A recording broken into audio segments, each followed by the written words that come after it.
Gauchismo. Compositions, poems, and stories. Some of these lyrics are already hits, recorded by several renowned artists. Rio Grande do Sul. Valmir Zanellato. Beginning another page of this book. I asked my homeland. This lyric, in partnership with Gilney Bertussi, was recorded on his latest CD in June 2014. It speaks of a Gaucho's fear of not knowing how long he will continue to see the wagons, the dancers, in short, the things and customs of his land.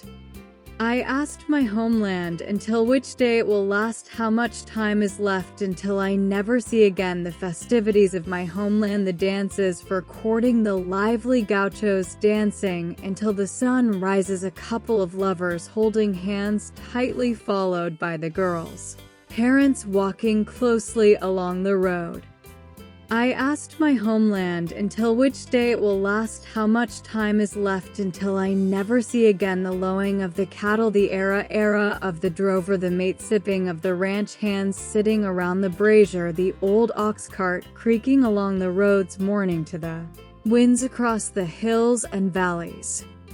I asked my homeland until which day it will last, how much time is left until I never see again a gaucho with his accordion passing the mate gourd from hand to hand, the barbecue on the brazier on cold nights, in the barn the trotting of a horse with the gaucho mounted, wearing the old pilcha, pride of the beloved pampa. Then my homeland answered, but ordered me, in conscience, to gather the gauchos, the owners of this beloved land, to rekindle in every heart the seed already present of our Gaucho Brazil, pride of our people.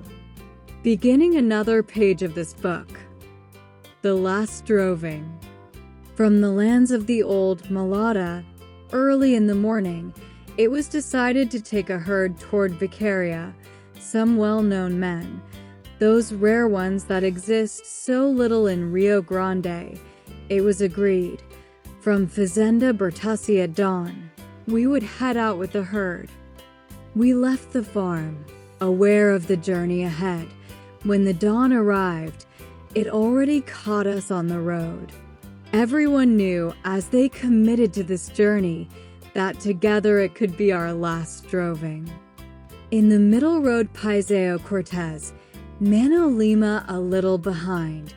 Nico Fagundes went in front, galloping proudly. By my side, Audiobook Bertussi, our riding partner. Vicaria was the goal to deliver the herd. Opening space for the herd, Audiobook led the way. The cattle followed quietly, murmuring softly. There were many drovers, but in this driving, there was Nico, Mano, Paiseo, and old Audiobook. Many drovings were normal passing through those lands. Each peon had his style, his own way of driving. But no one before had seen, heard, or spoken of these four men gathered together to drive. For someone watching from afar, it seemed natural. Some men on horseback, the hoofbeats of animals, era, and whistles, a signal to the herd, for little or nothing could be seen of the peon and his mount.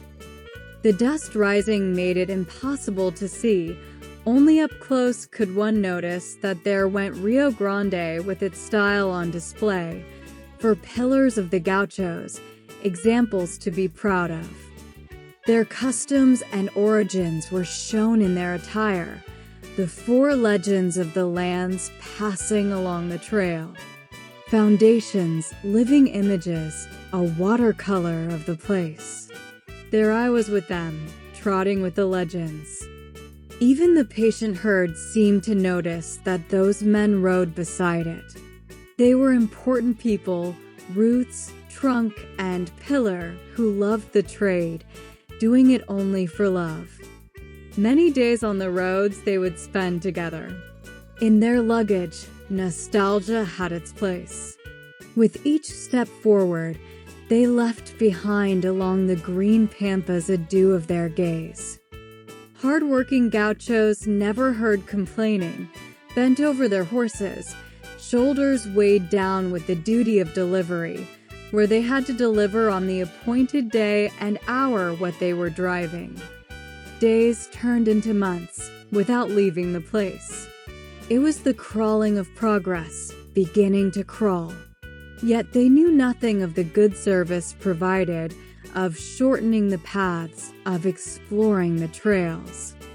With nostalgia in their hearts, far from home, seeking in their work sustenance and well-being, integrating the old lands with everyone else. This was their fate, a burning flame consuming them. Exhausted from the droving, from afar, barely seen, from atop a hill, the end of our trail finally came into view. Yet it threatened to be our last droving together. Only those who saw as I saw will always remember the feat of this encounter, this glorious droving, the journey of Nico, Audiobook, Mano, and Paiseo, of my dream to have beside me these pillars of history. With this work, I participated in the Estancia de Poja Criolla contest, held in June 2014. Beginning another page of this book. Grandfather, father, and grandson. Recited, presented by Gilnay. It is with pride that I invite my father, Audiobook Bertussi, and my son, Gabriel, here today so that we may sing together. Sing, my father. With you, Audiobook Bertussi, it is an honor, my son, to be invited by you to sing with you today. Your old father has been remembered.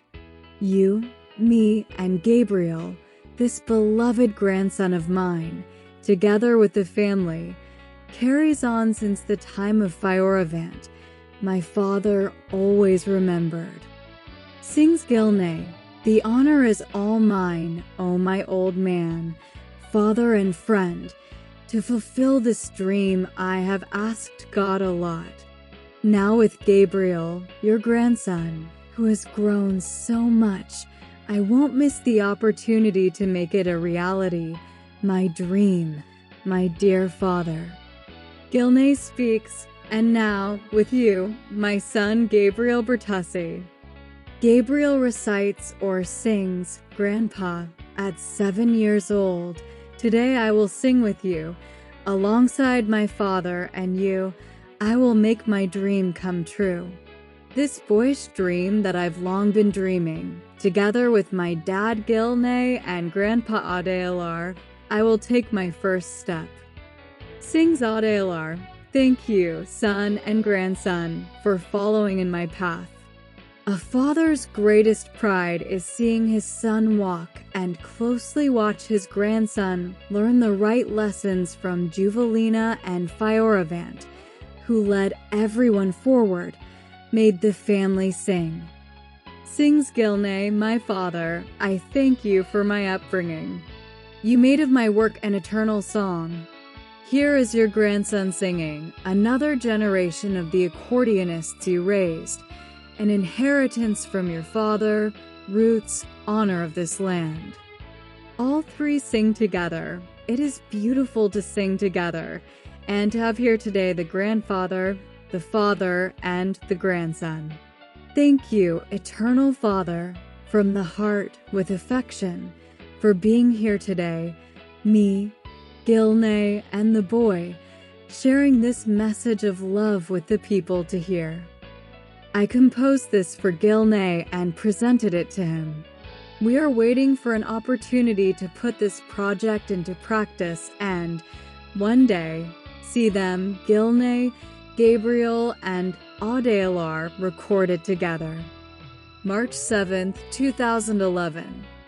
Beginning another page of this book. Old memories.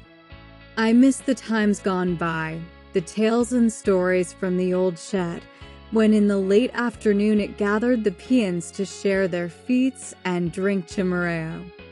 From the countryside work, I live the memories.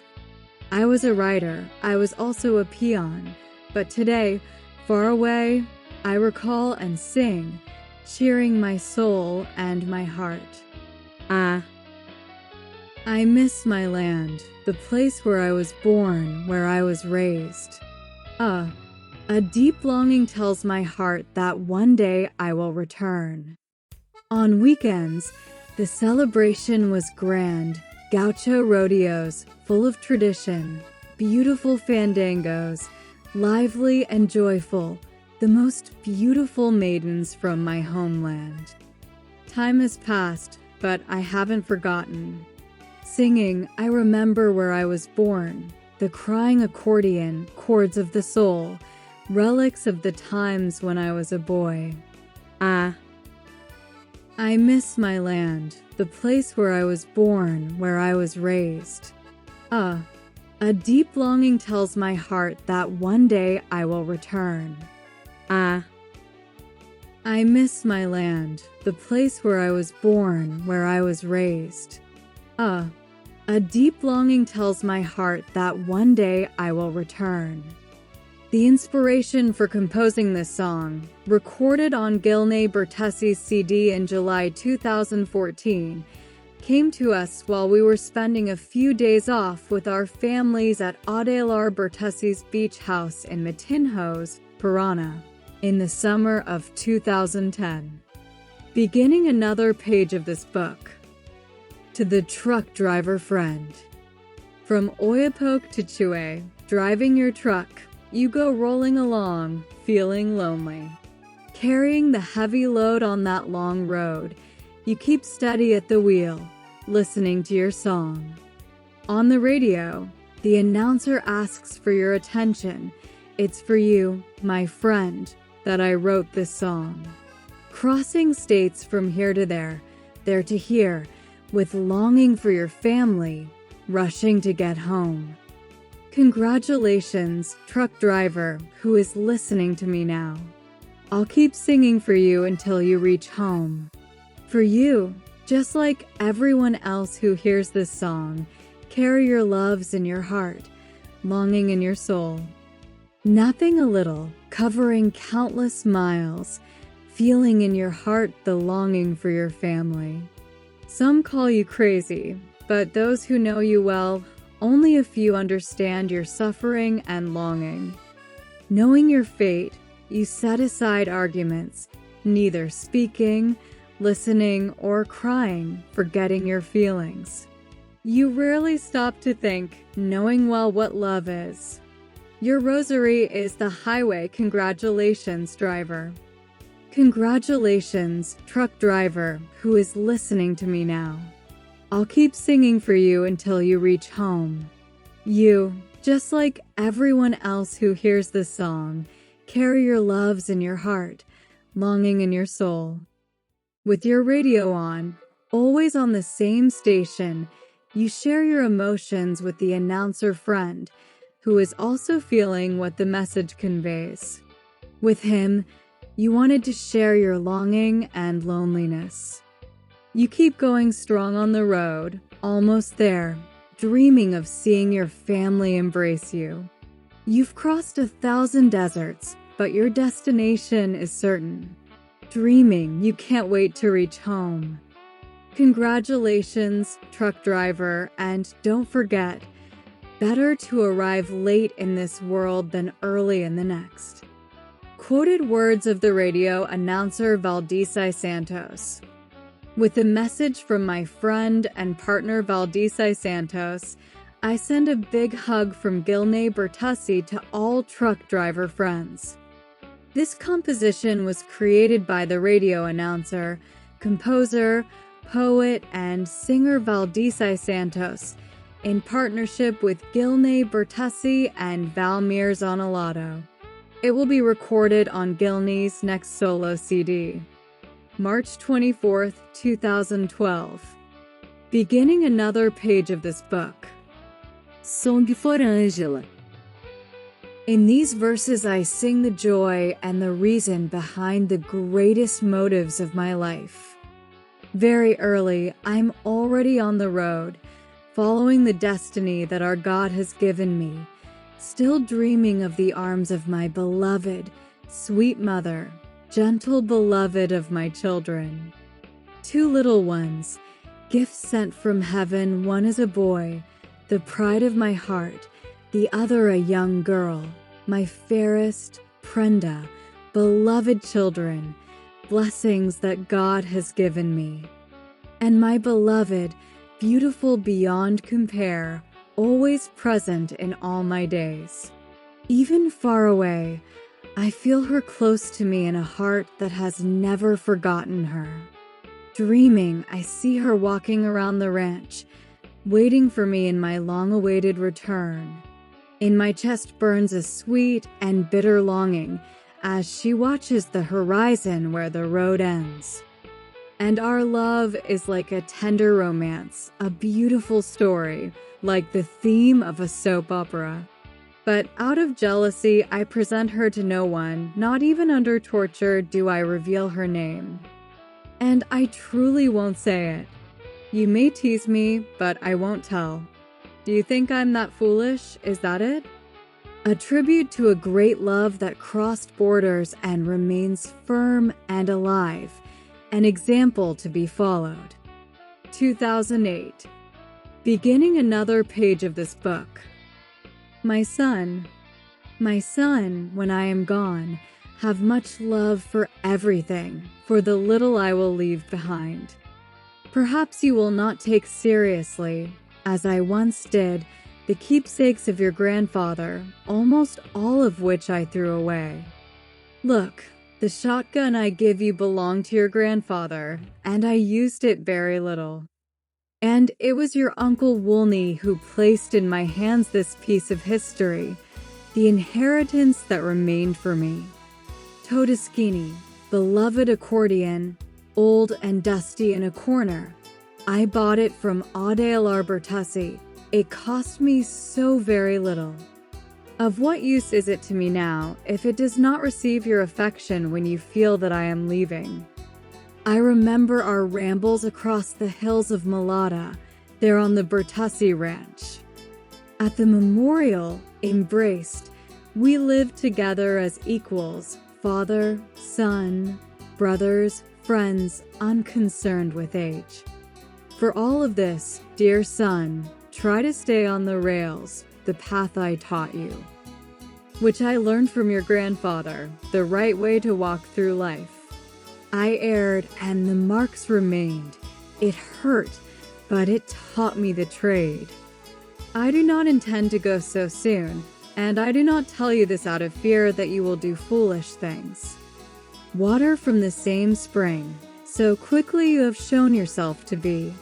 You have courage, pride, and grace, my pride, beloved son. And know, dear son, when I am gone from here, reflect on whether I am right. So as not to cry in the future, know that we were well in the present, walking side by side, never feeling apart. Only dare, in your thoughts, to remember our good moments. Cast aside selfishness and reflect. Our well-lived times, shouts, laughter, and festivities, we spent our time well. Continue your days in the same way. This song I composed in honor of my son and partner Gustavo in celebration of one of our trips to the Bertussi Ranch. On that occasion, the building of the monument honoring the children of Fioravant and Dona Juvelina, Honeyed and Adelar, artistically known as the Bertussi brothers, was beginning. To my brother and friend Woolney, who placed in my hands the shotgun that belonged to our old father, Albino. Wherever they may be, my thanks. Beginning another page of this book. Education begins at home. In the old days, in the time when I was raised, I didn't find it strange, but everything was harder. Early in the morning and barefoot, I went to school, accompanied by a few friends. I was happy, for I was able to study, but the same luck was not shared by other friends.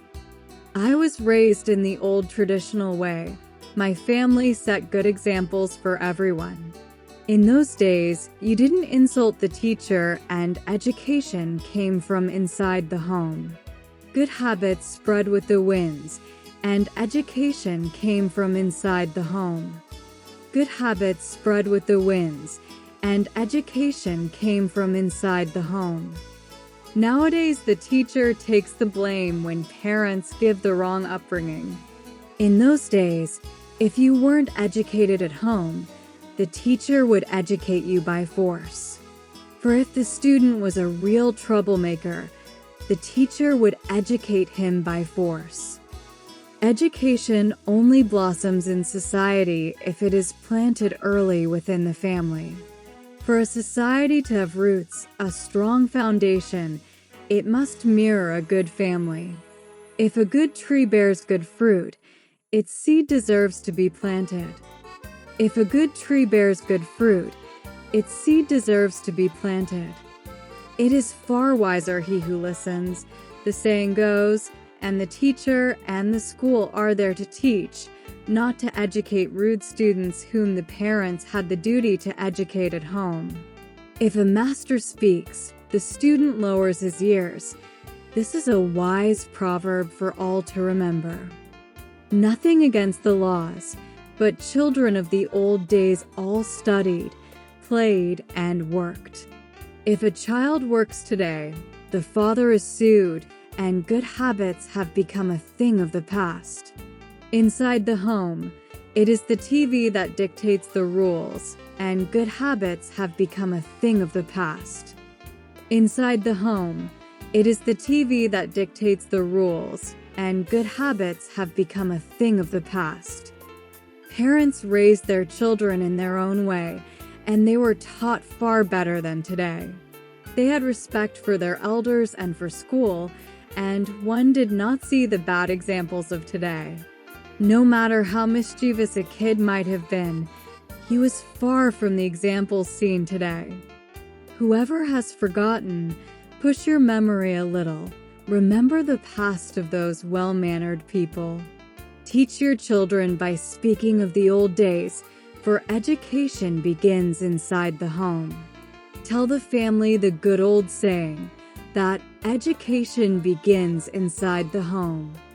Tell the family the good old saying, that education begins inside the home. I remember how I was raised and the respect owed to parents, to the teacher, to all elders. Families were more united, and education flowed from the home to the school and to society. February 25th, 2012. Beginning another page of this book. To understand my children.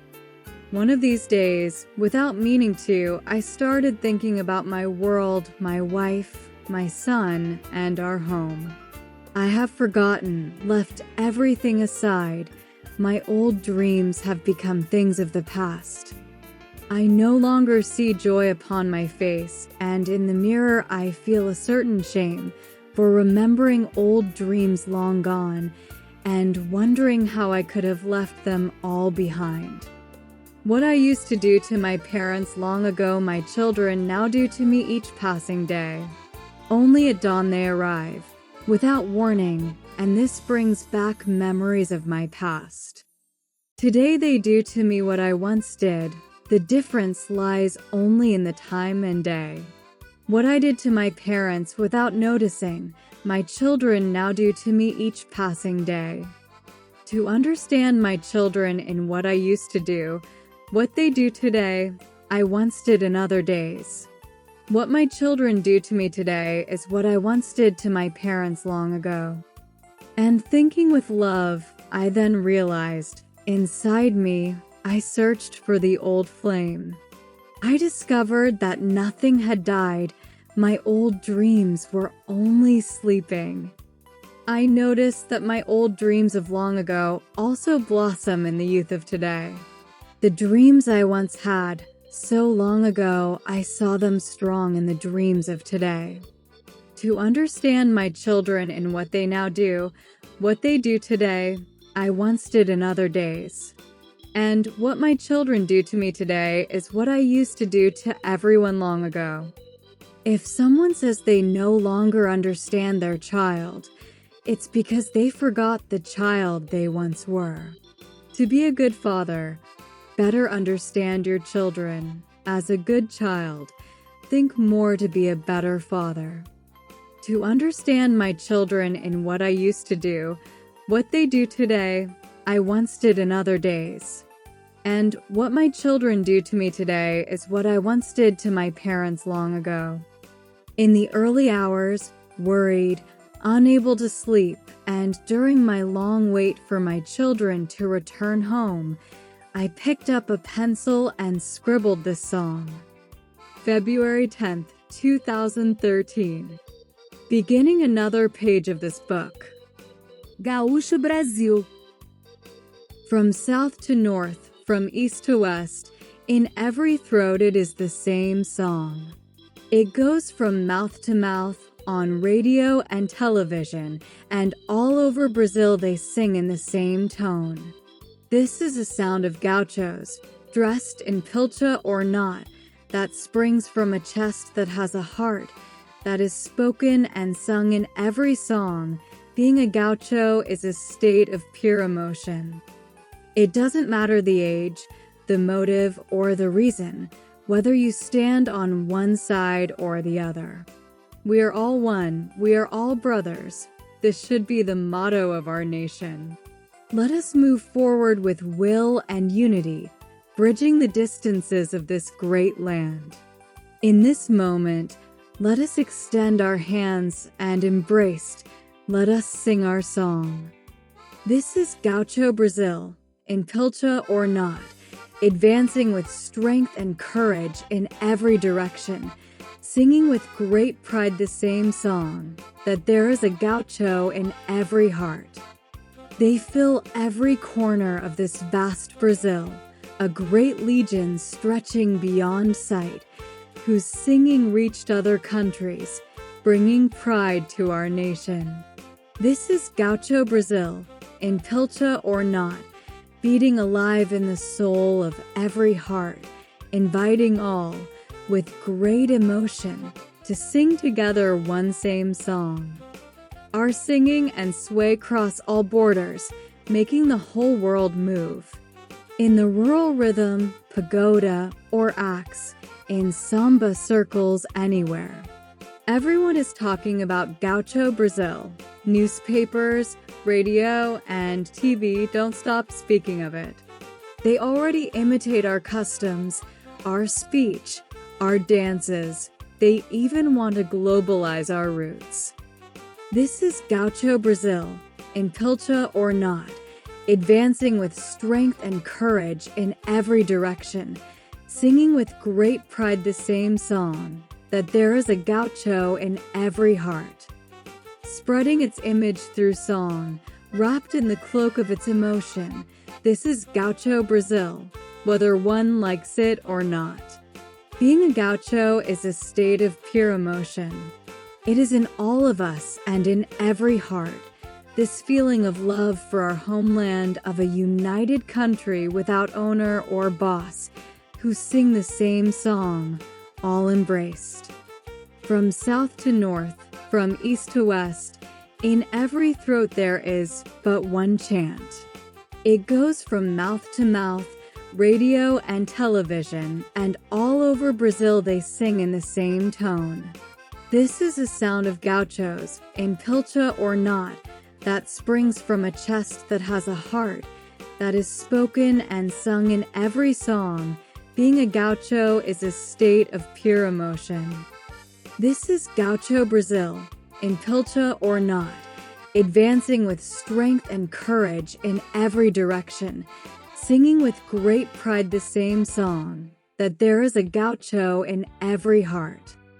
Once, when I was abroad, people who didn't even know which part of Brazil I came from immediately called me Gaucho. In that moment, I felt truly proud, seeing the strength and the good image we were projecting throughout the world. From that feeling, this song was born. April 3rd, 2000.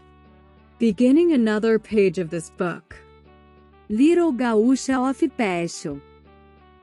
This lyric and song, composed by Gilney Bertussi, Eduardo Gomez, and myself, Valmir Zanellato, was recorded by a sit in Porto Alegre on August 27, 2008.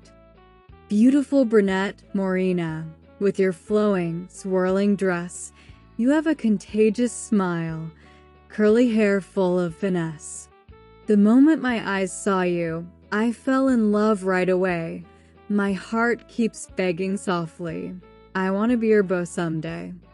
I look at you and keep dreaming from this side of the ballroom floor. I feel my own anxiety hurting my heart even more. A gaucho who's in love floats high above the ground, seeing the lovely prenda he wants, yet unable to hold her around. Come here, Morena, come to my side, come dancing here with me. In this rhythm in my arms, you will fall in love with me. I know you're the queen of beauty, and I am hopelessly in love. To try and catch your attention, I'll walk right by you from above. I've already asked the accordionist to play another tune nearby. I'll ask to dance that special girl, the one who pleases my eye. I spoke with your friends today, told them I see you as the fairest one, the most beloved of all the flowers in the springtime underneath the sun.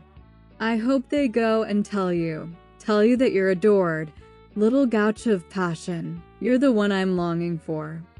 Come here, Morena, come to my side, come dancing here with me. In this rhythm in my arms, you will fall in love with me. Come here, Morena, beautiful brunette, come dancing here with me. In this rhythm in my arms, you will fall in love with me. Beginning another page of this book. Closer to God. Music is a gift from God, and the stage is his altar. It is the holy mission of the singer to bring song to the people, to lead them to an encounter with God, for closer to him is the one who plays and sings, the closer to God they are. My way of singing makes me who I am today. If music is the voice of God, then I am his composer. I bring to the people what I have learned, everything God has taught me. By composing and writing verses, I stand much closer to him. Even the voice of the minuano carries a gentle whisper. Within it, one hears the voice of God with Rio Grande singing along, gathering the gauchos through his song to guide them, in chorus beside God, to be ever closer to him. Along the road and out into the world lives the singer and his dreaming. He holds the inspiration of God, who touches him and makes him touch others. Much closer is he to God, no matter where he stands, for the divine gift accompanies him in composing, playing, and singing. These words were spoken by a wise musician. Music is a gift from God. Whoever plays or sings is much closer to him. April 5th, 2000. Beginning another page of this book.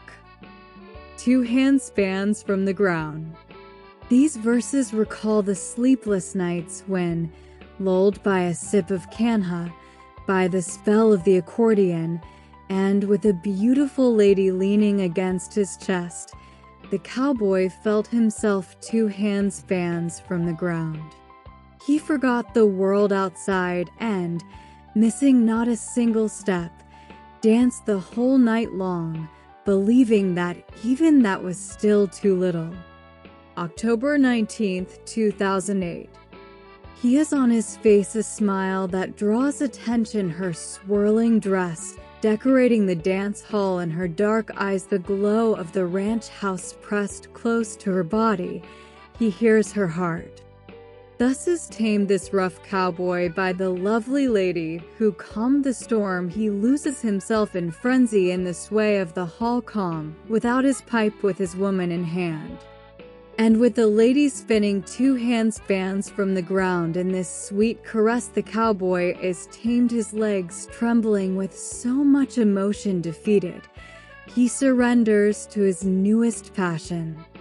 And the night is short, the hall is wide and defeated. He surrenders, the rough cowboy, who has now lost his vision, blurred, for the price of affection is his heart. Today he is the owner of the world, today he is king. A master in his arms, he holds the fairest one of the whole dance hall against his warm body. She draws the cowboy close, the lady's head resting on his heart. And with the lady spinning 2 handspans from the ground in this sweet caress, the cowboy is tamed, his legs trembling with so much emotion defeated. He surrenders to his newest passion. Beginning another page of this book. Life of cattle. Life is getting harder, harder to live. A man can no longer straighten himself out, survive. It's a slap from the right, from the left, and no one sees that man and cattle today have very little difference between them. It's from home to work, from work back home, with a hangover or without one, up early to rise. It's a life like cattle that the man is leading. It's plain to see, in every gesture, all that's left is to compare. Don't deceive yourself, my friend. Your story is just like mine. We look more like cattle. I'm just another ox beside you, another head in the herd. You raise the cattle early so they can eat the best grass. Earlier still rises the man thinking he'll live a better life. The ox under yoke and plow leads a life without knowing, and the man who once knew everything today sees little that is his. It leaves the plow for the stable only to return the next day. And the man, when night falls, thinks only of getting home. Whether he ate little or enough, there's no point in complaining. All he has are crumbs on the table to feed his family. Don't deceive yourself, my friend. Your story is just like mine. We look more like cattle. I'm just another ox beside you, another head in the herd. The feed in the stable is a good reason for cattle to return. The TV, wife, and children is what brings the man back home. One ruminates through the night, not noticing the hours pass. The other spends the night awake, unable to close his eyes. Dawn has barely broken, and the cattle go out to graze. Just like the cattle, the man goes out to work. One not knowing the destiny that awaits him ahead, the other knowing everything, pretending not to see. Don't deceive yourself, my friend. Your story is just like mine. We look more like cattle. I'm just another ox beside you, another head in the herd.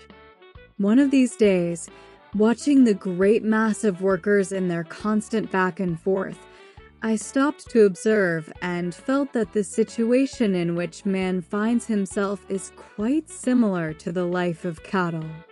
I didn't feel any different, which is why I made this comparison. December 12th, 2012. Beginning another page of this book. Far from my homeland. Far from my homeland, from my people and my friends, the longing companionship in my heart grew even stronger. It's been a long time now that I've left everything behind as I departed. I keep moving on with life, but the longing for my little corner back home is great. Weeks go by, weeks come again, and I'm out on the road. I leave with a smile, but my heart leaves crying. I embrace my beloved, set my foot on the road, leave everything behind. I hide a smile, crying inside, concealing my emotion. Oh, longing. Your sweet bitterness is more bitter than chimarreo. Wherever I may be, the friendly gauchada makes me feel at home. I see beautiful women passing by me, yet I'm thinking of her. With a distant gaze, a lump in my throat, I keep thinking of her. It's always like that with good friends everywhere I travel. Dawn arrives, everyone goes away, and once again I'm alone. My companion is silence, a bar table, and an endless night. In a corner, an oil lamp gleaming weakly keeps me company. Amid the silence, it becomes a confidant friend of my fate. Oh, longing. Your sweet bitterness is more bitter than chimarreo. I know that he understands me, the one who lives far from whom he loves, whose work has turned the world into his livelihood. But whoever is far from his sweet home, from all that he loves, hears the heart begging to return to his homeland. Friends of festivities, ladies, elders, youths who hear me here, I was born for the world. Wandering through it is what I've always done. I know that whether near or far, wandering uncertainly, you think like me. Destiny or not, aside from the old longing, I know I am happy. Oh, longing. Your sweet bitterness is more bitter than chimarreo. This lyric was written in homage to my partner and friend Gilnay Bertussi, as well as to the other friends of his group and to the radio host, singer and Gaucho composer Valdisai Santos, who brings to all late into the night his messages and the good music of the Gaucho land. It is also dedicated to all who are always on the road, far from their homeland, musicians, truck drivers, and those whose professions force them away from home and from their dearest ones. November 3rd, 2011. Beginning another page of this book. Circle of Friends. Ah, how I miss the old circle of friends, our stories and deeds from the old days, where everyone shared their exploits, not infrequently. They would tell and retell them. Our meetings lasted for hours and hours, and the topics stretched through the night. Everyone listened when one or another spoke of news, for there everything was known. Oh, how I miss the Gauderio's tavern, the companions who gathered there to have mate, drink canha, and tell tales, leaving only near the first light of day, with their minds filled with 1,000 silly thoughts, wishing to do what could once be done. A fish stew, a barbecue, or a game of bowls was reason enough for us to gather. We'd forget everything from life, the time passed, and we didn't see the night go by. In the late hours, all high off the ground, from the old conversation, we'd move to singing. There were even rhymes, one mocking the other, but they would make peace, and the fight would stay behind. Oh, how I miss the Gauderio's tavern, the companions who gathered there to have mate, drink canha, and tell tales, leaving only near the first light of day, with their minds filled with 1,000 silly thoughts, wishing to do what could once be done. From time to time, in the distance, a rooster would crow, and the gauchos slowly fell silent. The more bohemian ones remembered old loves, sweet past, and memories from the old days. Against their will, they left to go home, with thoughts of the sweethearts they had left behind. They'd agree to meet again later on, not leaving without passing by the zone. Oh, how I miss the Gauderio's tavern, the companions who gathered there to have mate, drink canha, and tell tales, leaving only near the first light of day, with their minds filled with 1,000 silly thoughts, wishing to do all the things they once did. Once a week, our group would meet at the Nunes farm at the Gauderios Tavern. The party would go on until the early hours, and what one longed for but had never done after a few drinks would be finished with thoughts saying that it would be done. I dedicate these verses to all the friend from the tavern. April 16th, 2014. Beginning another page of this book. You are God. All you need is to want for it to happen. Whatever you wish for will happen. This world is a dream. Living is what is real. Just dream, and it will happen. It was the Gauchos dreaming that created the pampas and the lands, with the cattle, the horses, the rolling hills and the ranges, with the green fields, the frosts upon the land.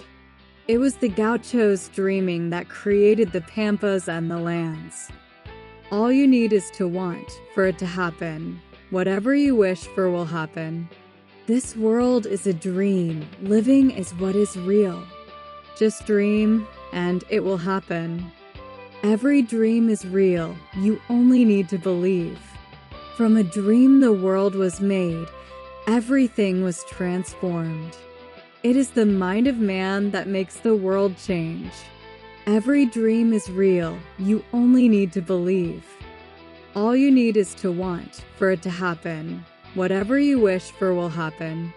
This world is a dream. Living is what is real. Just dream, and it will happen. Lie down in the open field and let everything happen. Feel yourself like a god. Feel this being within you. You have his likeness. You have his power. Lie down in the open field and let everything happen. All you need is to want for it to happen. Whatever you wish for will happen. This world is a dream. Living is what is real. Just dream, and it will happen. You only need to believe with faith, and everything is resolved. Everything around us is God's work. He gave man the power to continue his works. 2008. Beginning another page of this book. Poem for the South. Since I was a boy, I've been a piece of this place. Here I became who I am, from our way of life. Everything I learned was worth it. Nothing here feels strange to me. My trail points southward. Only when I'm away do I feel deprived of this blue sky. By the seashore or riding on horseback over the mountains, driving cattle or doing nothing at all, it's all the same to me. I don't find this land strange. This ground of mine is my country. I'm just another gaucho, a friend without luxury, a happy gauderio. I sing of my land, but I make no war with this singing of mine. I ask that no one be offended and that they understand what I feel. I was born here in the countryside, between sky and earth, brush and grass. I cannot change. Let me speak of what I have here. Our gaucho folk, under starry nights or even in the rain, have in the ranch house the open fire, accordion, and singing. There is meat on the embers, rare or well done, and a good chimarreo. Thus pass the nights, like wind whips striking the old sheds. At the break of day the magic grows in my homeland. The green is greener, the blue is bluer, and the sunrise gilds the fields with its holy mantle from the vast beyond, drying the dew on the wet blades of grass over the pasture. Old big house, imposing landmark, portrait of history, that long has sheltered the whole family, boss and ranch hands. With its abundant table flowing with wine, cheese, and bread, a sign of plenty, God's gift to our little homeland. On the weekend there are horse races, rodeos, and dances. There's canha in the horn cup, lifting the ranch hands high off the ground. There are also the ladies, whose beauty spreads our fame. This is my country, for I am from the south of our Rio Grande. Our capital has the Lacador, and also the 35 and the Ridenkeo. Faroupalha Festival at Harmonia Park and throughout Rio Grande. Beaches of green waters, waves murmuring like a song, where the Gaucho folk take their naps during summer. My heart does not fall silent, and in every speech one sings of Rio Grande, blessed land where we share the soil with all. This is a state where, natives or not, all become brothers. There's even a saying that our state has 13 months in the year. And if they ask me what is still lacking in this southern land, I hide my words, but mention an old saying from long ago, that here we have everything. The South is plentiful. The only thing we lack is luxury. We even have, in our homeland, an old saying that God himself is a Gaucho. It is no exaggeration if we truly look around and see that in this state there is more of everything and a little more. So many reasons for verses and rhymes for inspiration. Here, any theme serves as a poem for a song. That is why to all, with pride, I speak of the southern lands, of our beauty, of this good people from where I was born. But when I'm away, I feel deprived of my blue sky. And then I feel even more that I am a Gaucho, that I am from the South. Beginning another page of this book. The Camel Step. Lady, oh my lady, I know that you follow the fashion, but look at the camel step that is in fashion. This is the camel step that is in fashion. When I arrived here, I noticed you, my lady, a refined young woman, a woman of fashion. I fell in love, oh my lady, and your style became my style. Of all the ladies, I found you the fairest as you walked among other maidens, and in secret I dedicated to her songs and verses to the beautiful lady. Lady, oh my lady, I know that you follow the fashion, but look at the camel step that is in fashion. This is the camel step that is in fashion. Come dance, oh my lady. The night is fading. The dawn is coming. Let's dance the camel step. This is the dance that is in fashion. The night is short. Let's not go yet. Let us enjoy our time now. Let's dance the camel step. This is the dance that is in fashion. Lady, oh my lady, I know that you follow the fashion, but look at the camel step that is in fashion. This is the camel step that is in fashion. The night passes, dawn is approaching. I feel in the air a scent of blackberry. It is the lovely girl, the lovely lady, dancing with me at the break of dawn. In my arms now is the lovely lady. It took a while, but now at last she dances the camel step that is in fashion. This is the camel step that is in fashion. Lady, oh my lady, I know that you follow the fashion, but look at the camel step that is in fashion.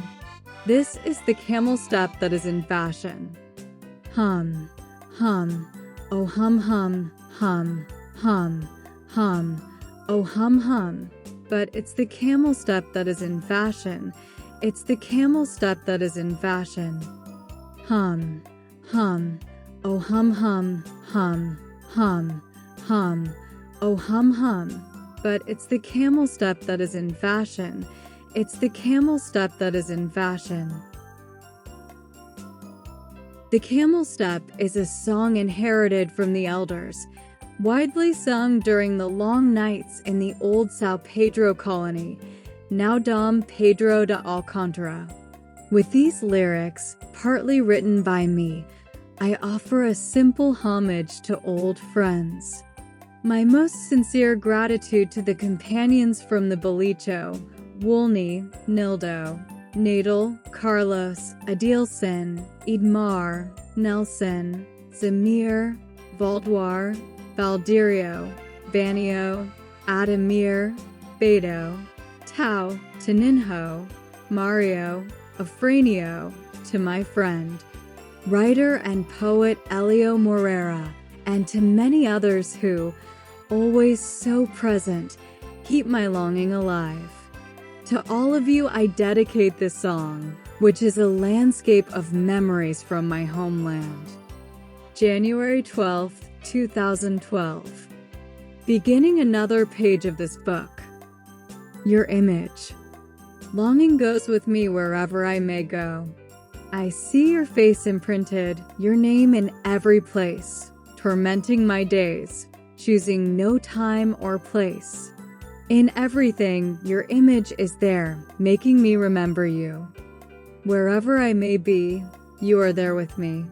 I see you at every corner, your smile in every glance. Even when it is not you, in everything or in someone, you are there. I feel the shadow of your image wherever I may go. Hear this cry, my beloved, wherever you may be. Even being far away, I live thinking of you. It is you that I think of when I hear or when I sing, when on the radio or TV this song starts to play. In dance halls or at rodeos, sharing mate with friends, everything feels so dull if you are not near. Your maiden girl body I wish to cradle in my arms, and your black hair I wish to entwine in my fingers. Listen, beautiful little Gaucha, to my prayer of love. May this cry of a Gaucho travel far to find you. Longing goes with me wherever I may go. I see your face imprinted, your name in every place, tormenting my days, choosing no time or place. In everything, your image is there, making me remember you. Hear this cry, my beloved, wherever you may be. Even being far away, I live thinking of you. This lyric speaks of a man in love who feels, day and night, pursued by the image of the woman he loves. He will find no peace until he has her once again by his side. January 10th, 2011. Beginning another page of this book. First you, and only then me. It was always like that after I met you. At that party in Torres, when I saw you, I fell in love, and right away I made up my mind. I left everything behind and lived only for you. Only much later, after everything had happened, did I realize it was you who chose me, and that what a man does is only notice the woman, but it is the woman who hooks whoever she wants. And then I realized that, first you and only then me. By your charms I was slowly seduced. I no longer found it strange when you whispered in my ear, and when kissing me, calling me husband, I melted like cheese softening over heat. One fine day, that's when it happened. The nausea came, and your belly grew. You told me, my love, you're going to be a father. I didn't answer. All I said was AI, AI, AI. Then I made up my mind. First you two, and only then me. I then saw my whole world change. I, who used to be first, fell to third place. I was the boss. They respected my word, but I folded my ears for her and quieted down. What I once thought bad, today is the best. Our work and sweat are worth much more. My relatives, neighbors, and friends all say they've never seen a family so truly happy. And with affection, today I say, first you all and only then me. You who hear me, who are still undecided, there's no escaping it. One day you'll be a husband. And when you take your place, do not deny yourself or another your love. Stop now with your resistance. Let go of all your extravagance. A good man soon begins to see how good it is to have a woman and children with her. And then you'll agree with me and sing. First them and only then me. First them and only then me. First them and only then me. First them and only then me. This story happened with a great friend of mine, but I know it repeats itself every day and everywhere. Maybe it's happening to you. Just stop and reflect on this truth. August 5th, 2012. Beginning another page of this book. Lost Son. Declaimed. My mother, my dear father, wherever you are, hear the plea of your lost son, already with little lucidity, who tries to live again, to enjoy your affection just like when I was a baby, to nestle in your lap. Sung. From party to party, drinking, very early I began, and I didn't even notice. I didn't feel the years pass. I forgot my youth. Today I know I never lived. Always at parties with friends, I forgot about education. I set aside my brothers, all my family, and my parents. Crying does no good now. I feel my time coming to an end. I didn't even feel the great fall. I abandoned work, made drugs my life, my desperation, and my comfort. My world became a mess. I no longer see a way out. So wherever you are, come help me, dear parents, this lost son of yours whom you never stopped loving. I have no peace, nor a place. There is no one left for me. Only with drugs do I feel well, but when the effect fades, I feel my life dragging on toward the beyond. I am a son with no one. Help me, beloved parents. Feeling life slipping away, I saw my past in a second, from good boy, young man, to vagabond. That is how I find myself now, crying sadly in regret, searching for your hands. If you hear my cry, my laments, my pain, I have become a failure, one more lost boy. Dear father and dear mother, how I miss your lap. This is a true story. I followed it closely, and together with the person involved, at his request, we composed these lyrics based on this sad history. February 21st, 2012. Beginning another page of this book. My aunts.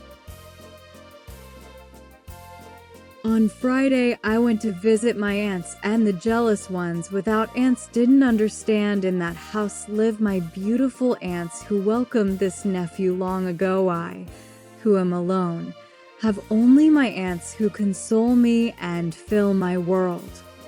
So much malice these people have in their gaze that they don't understand the suffering of mine. I am needy, I suffer, I dream day and night of the love and affection they gave me. It's my aunts who console and comfort me. They console me and fill my world.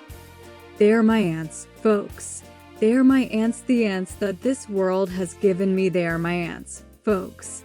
They're my aunts. They are the aunts that this world has given me. What good does it do to speak, to say that these aunts of mine are the reason, the meaning of my days? For those who never received affection, they know very little about what love is.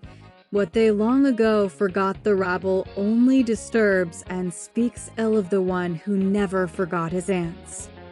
Those who are needy, who were cast aside, have no suffering relatives. They suffered a lot. Look at the family. Look well around you. Seek the aunts. The ones who gave the most of themselves. The most needy suffer much more than others, and they give themselves more. Far more than anyone ever gave. They're my aunts, folks. They're my aunts, the aunts that this world has given me. They are my aunts, folks. They're my aunts. They are the aunts that this world has given me. This lyric was written in honor of a Gauderio who, from our homeland, would disappear for long periods. When he returned and was asked where he had been, he would say he had gone to visit the aunts who lived in other surroundings. For this reason, with a certain touch of mischief, I wrote and dedicated these verses to him. July 13th, 2013. Beginning another page of this book. I fell off the horse. I was always the handsome one, the great king of the party. I had pretty gals. I always crowed like a rooster. But one day it happened that I went straight down the drain the moment I laid eyes on her. I fell off the horse. I always heard people talk about a Gauderio stuck with a rope around his neck, snared by some girl, but I never believed that I'd be the one caught, but only now I know that I fell off the horse. I fell off the horse, I fell off the horse, the skinny one wrapped me up, I fell off the horse. You there, smiling, all chocolate-faced, you're looking at me, look right beside you. Everyone's known for a long time that you were hooked too, and just like me, you fell off the horse. There are some humming around who you can tell are tangled up, they mock the others, but know well their own state they pretend.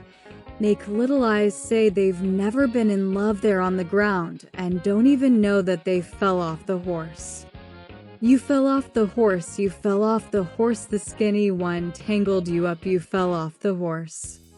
At rodeo dances, you always find one or another acting like a stallion, showing off, saying he does and happens, that he's got the prettiest gal, that he's the one in charge at home.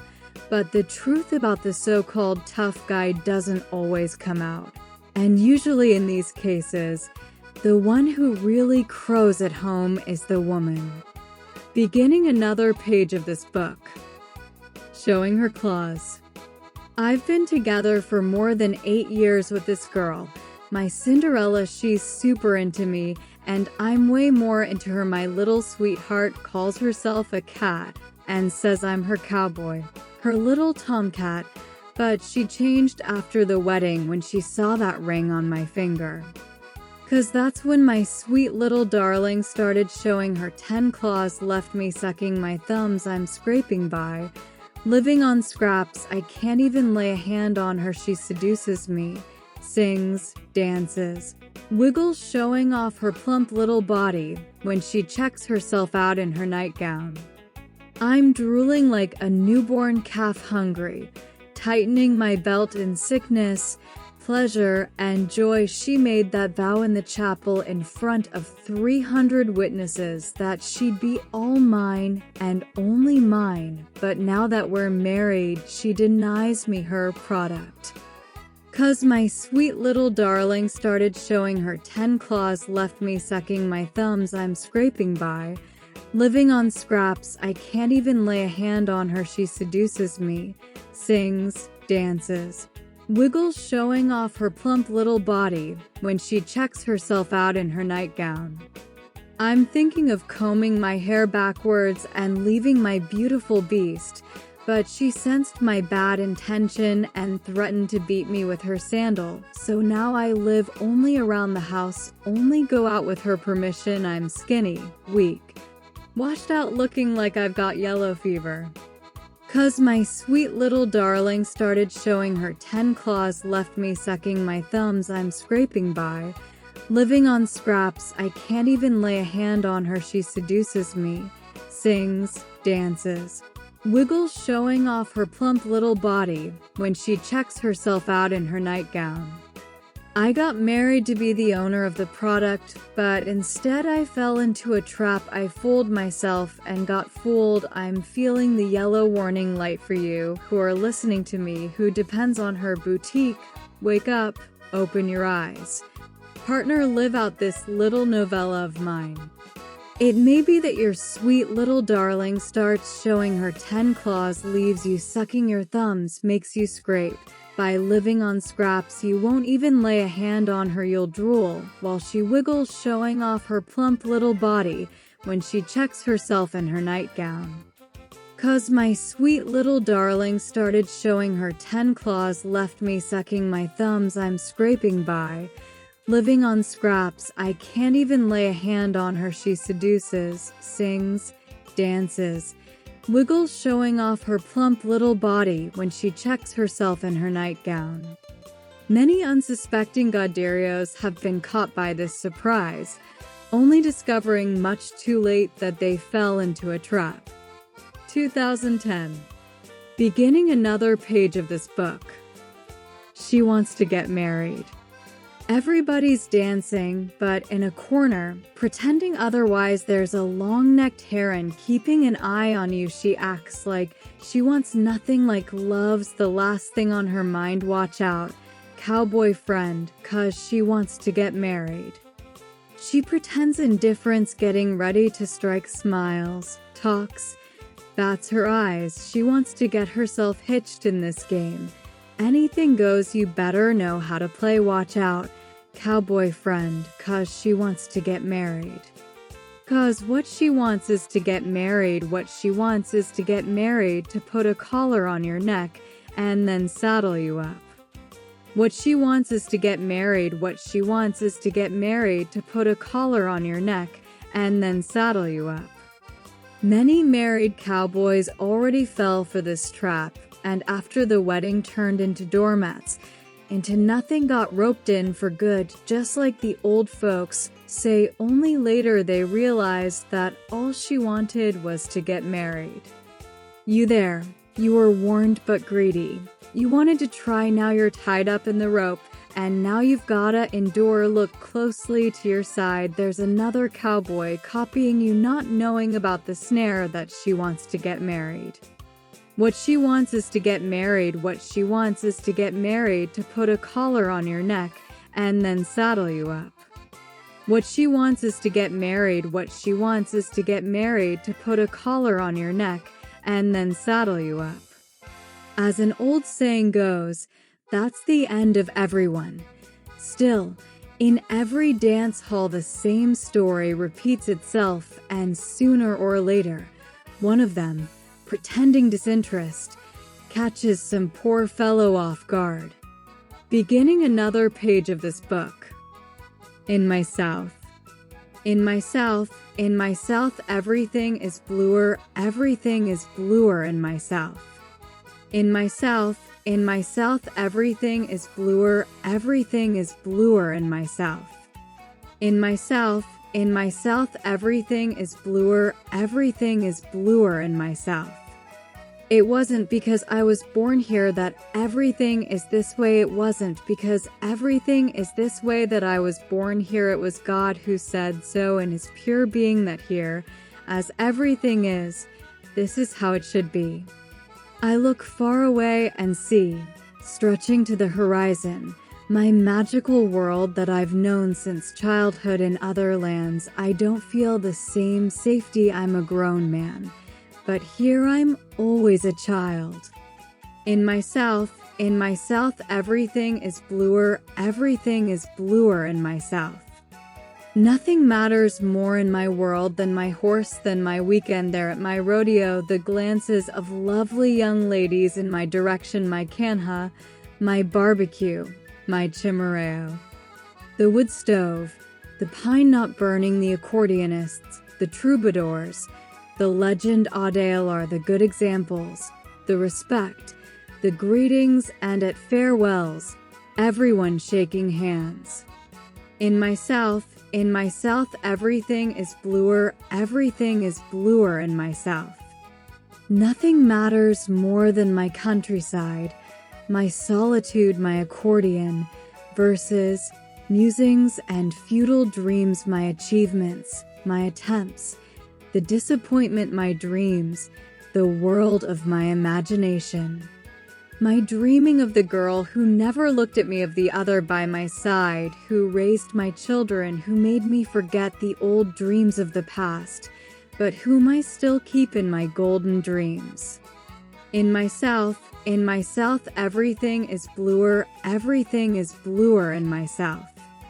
My South is the comfort for what I have, and what I don't for what I did or dreamed or failed to achieve. These lands overcome my frustrations. Only the warmth of my homeland can make me feel well. I'm a piece of this place. Of all this I'm a part. I'm the joining of my parents, my grandparents. I'm the mixture of the earth enriched here. I'm part of myself. I'm the whole. I'm what remains. In my south, everything is bluer in my south. With this composition, I took part in the contest held by the Estancia de Poja Criolla, July 16, 2012. Beginning another page of this book. Patas of Venâncio Aires. In the month of May, the gauchada stirs with excitement from mouth to mouth. It's the most talked about celebration. It's Fenichim, from our Venancio Aries that gathers all the gauchada. Here there's mate, Canha. And in the corner a Surungo, here the Gaucho forgets the rest of the world. Because the Fagundes set their home here, it was named Faccional dos Fagundes in the same gourd with the natives of the land they united, making this their beloved home. Only much later Faccional then became Venancio Aries, the land of Chimareo. It's Fenichim, the festival of tradition of our Venancio Aries, capital of Chimareo. All paths point you in the right direction. Come to the lands of the south, listen to your heart. Galpeo Criollo celebrated in this region its 30 years of culture and tradition with Nico, Neto, Bager, Polinho, and Ernesto, and great invited names of the Galpeo. Here it's all celebration. Only room for joy. The accordion cries day and night, night and day.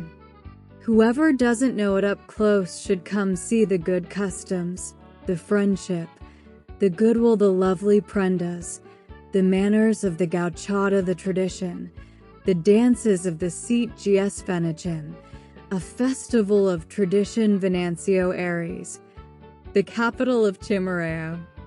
It's Fenichim, the festival of tradition of our Venancio Aries, capital of Chimareo. All paths point you in the right direction. Come to the lands of the south, listen to your heart. At the invitation of Adelar Bertussi, I took part in Venancio Aries and Fenichim, and in the 30-year celebration and farewell of Nico Fagundes from the program Galpeo Criollo, RBSDV. July 26, 12. Beginning another page of this book. My friend, the pain I feel, I tell you truthfully, I don't lie, it comes from a true love, a love that wasn't returned, that happened to me right here in this very place. The one who once swore to me that she loved me deeply left me without a goodbye, so I live lamenting alone in this place where one day we loved each other. My friend, my confidant, here today before you I speak to you man to man today. I feel like I'm nobody, for I traded my very soul for the love of that woman. And so in this song I speak to you with emotion. I cannot remain silent. I, who have a heart, live in this loneliness, one more man in love. It gives me pleasure, brings me joy to remember her even without having her a sweet taste. Sometimes bitter, but I know that's how it is. I even forgot myself, but I never forget her. My friend, my confidant, here today before you I speak to you man to man today. I feel like I'm nobody, for I traded my very soul for the love of that woman. I go on down my path searching for affection, not caring from whom, and when the night arrives I feel a torment, a whipping, and I'll drink anywhere. Whoever remembers me in the streets or in a bar will see me as a wretch, and if one day I find her, instead of calling her love, I will call her traitor.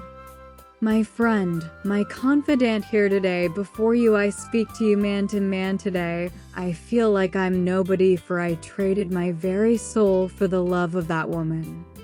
One night, in a circle of friends, I heard from a partner this story of a lost love.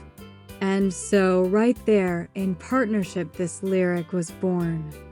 November 12th, 2013. Beginning another page of this book. Tentem ver-se for Adelar.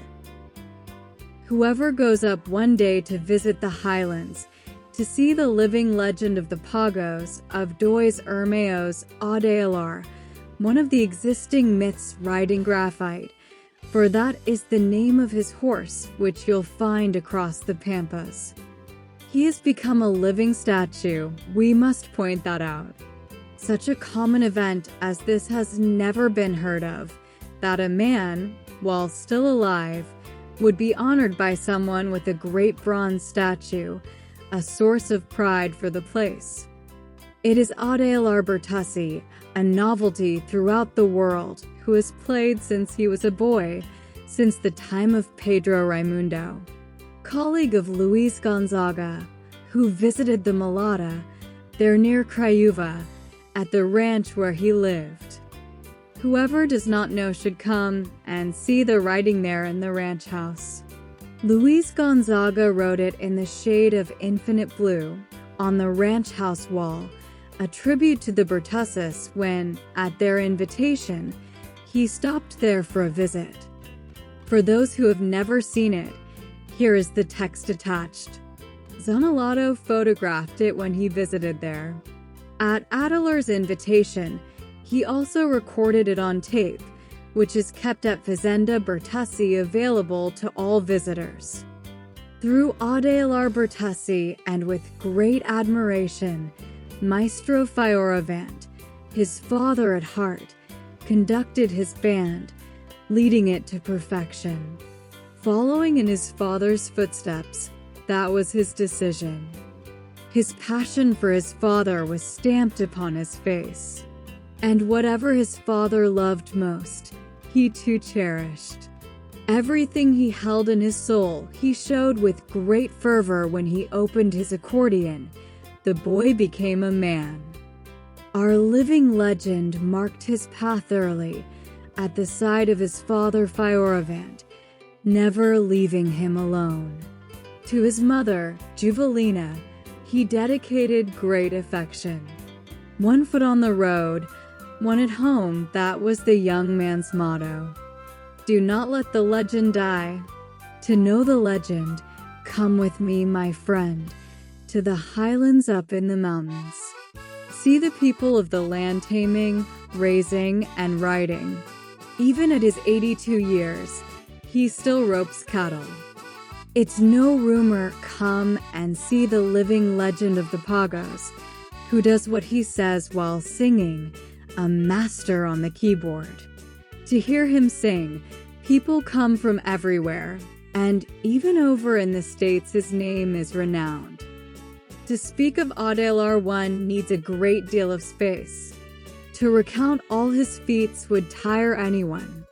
Trying to beat him on the accordion is to be turned inside out. But as a friend, Audélar has a Rio Grande in his embrace.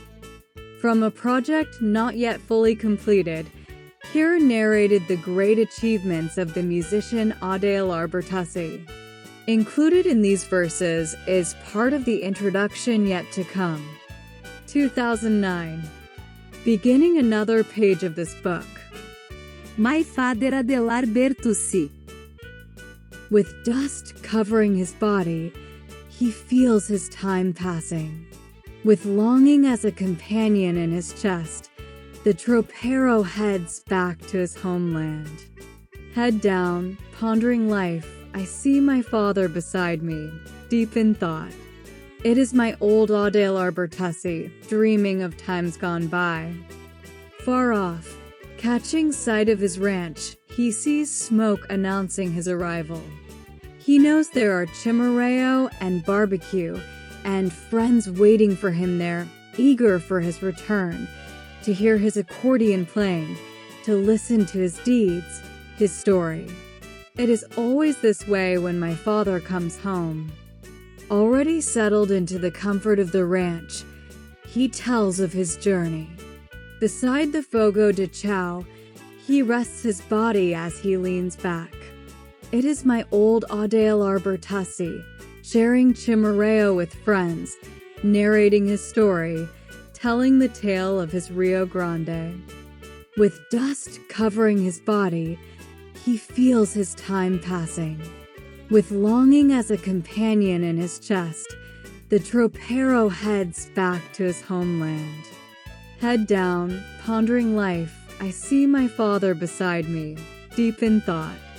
It is my old Adelaar Bertussi, dreaming of times gone by. This is a tribute to Adelaar Bertussi in the name of his son Gilne Bertussi. April 13th, 2011. Beginning another page of this book. I am part of this place. I wish words could say what I think, what I feel of the days when I was far away, so far from here. My once blind eyes now see what before I could not see. Of this place, I now know I belong. I am part of here. Holding tight to my longing, I returned, and with eyes filled with tears, I realized that here I had left all that I ever wanted most. Without thinking, I drifted away in the past, leaving everything behind. Of this place, I now know I belong. I am part of here.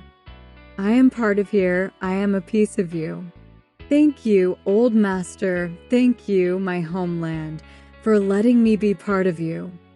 I am part of here. I am a piece of you. Thank you, old master. Thank you, my homeland, for letting me be part of you.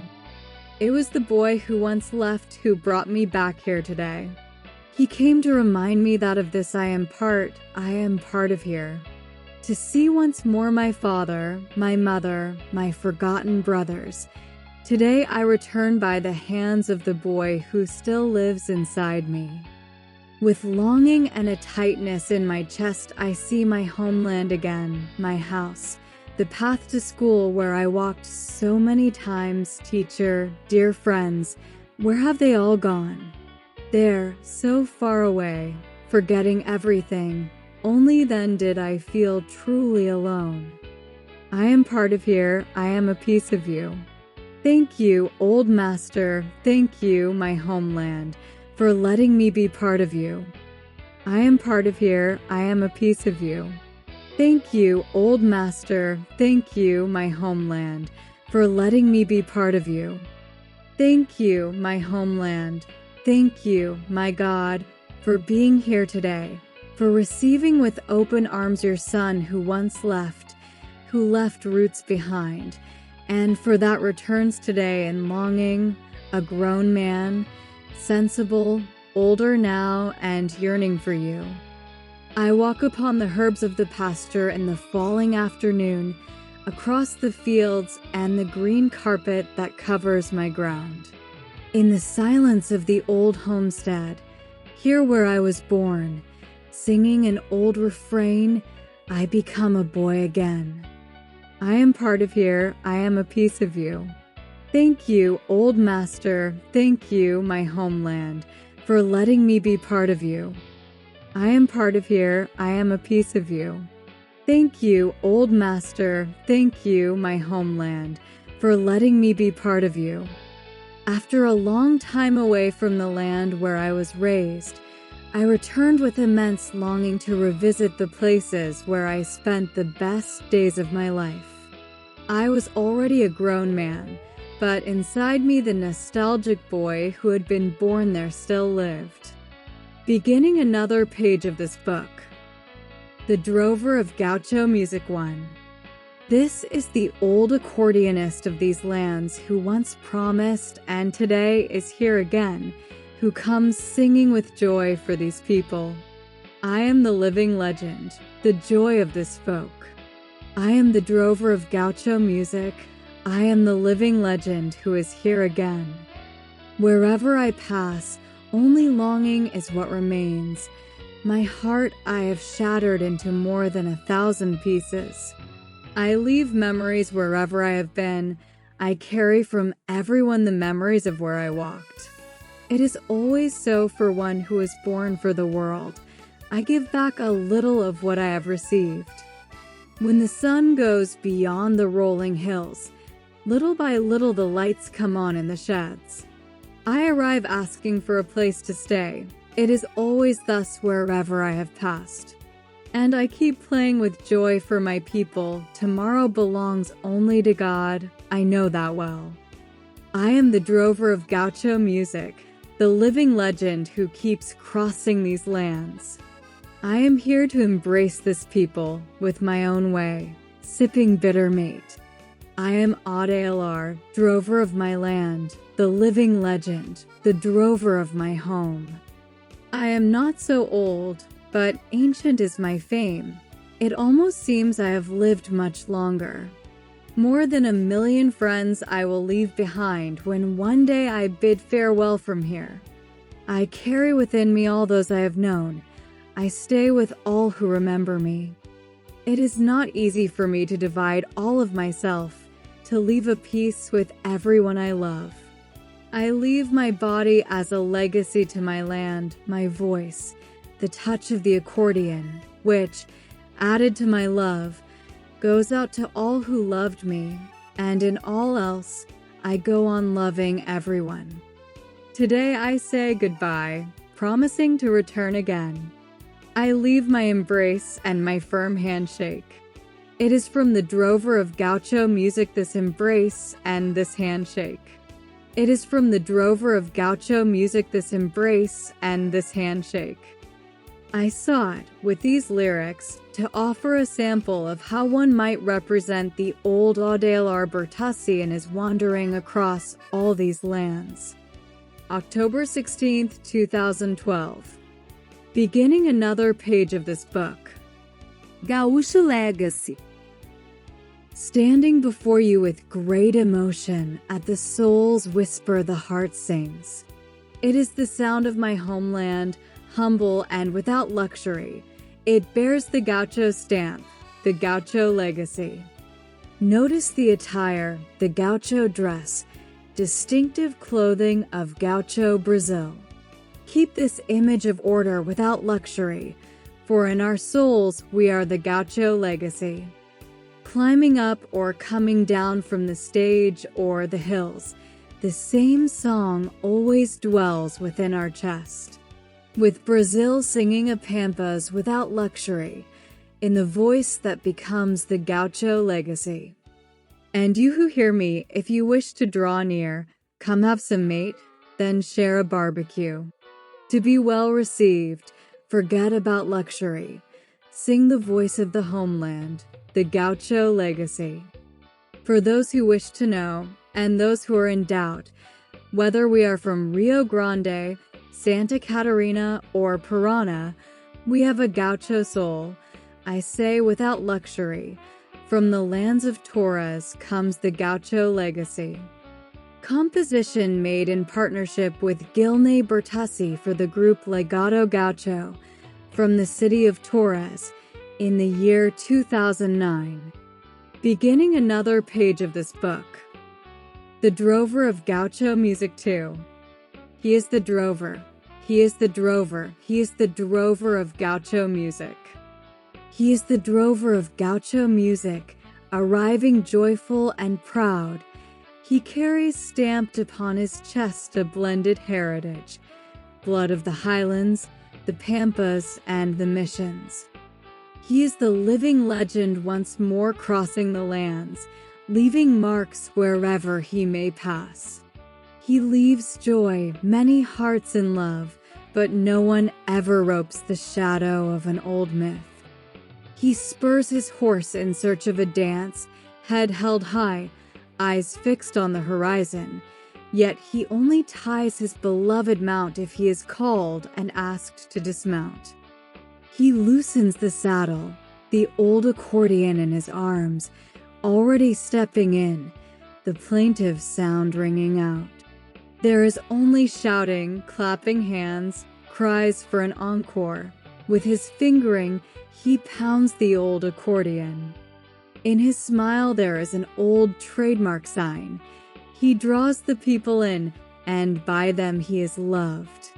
He is the old legend, the living legend of the lands, a rugged native, raised out in the wide world. His nickname is known by everyone. He is recognized by the rhythm of the UPA. He is known throughout the entire Gaucho land as the drover of Gaucho music. He is the watercolor that portrays the Gaucho, horse, and traditional garb frame this picture. With the accordion in hand, you will see it fits him well, the nickname, the living legend of the homeland. His ghost will roam the rolling hills with his horse, an accordion, and a musket, reaffirming the old registered mark of being the drover of Gaucho music. He is the drover. He is the drover. He is the drover of Gaucho music. In the year 2010, on the occasion of my birthday, I was honored by Audiobook. In return, I dedicated these lyrics to him. Beginning another page of this book. Long live the life of the South. Long live the Gaucho life, with its own way of being, smiling and singing this life of ours. United, we move on, sharing a single dream, a Gaucho Brazil, ready to be offered and shared. I want to say to all Gauchos that one can live without luxury in the homeland called Brazil, that everywhere, wherever one may go, the seed flourishes of what was planted here, and that with all the love, what was once sown, with the strong plow of this tradition, which was mirrored from the depths of the soul, may today become our true way of living. Long live the Gaucho life, with its own way of being, of smiling and singing this life of ours. United, we move on, sharing a single dream, a Gaucho Brazil, ready to be offered and shared. This brief theme highlights the constant joy of the Gaucho people. Beginning another page of this book. The living legend of the lands. When an accordion growls far away there in the ravines, one can glimpse on the horizon the most beloved figure. It is my father, Audiobook, the Cam, king, master, mage, drover of Gaucho sound, the living legend of the lands. He comes arriving at a gallop with loosened, flying reins, always joyful and proud, shouting "O de casa," a broad smile upon his face, an old, registered trademark. In this ranch there will be a feast, sugarcane liquor, mate, roasted meat.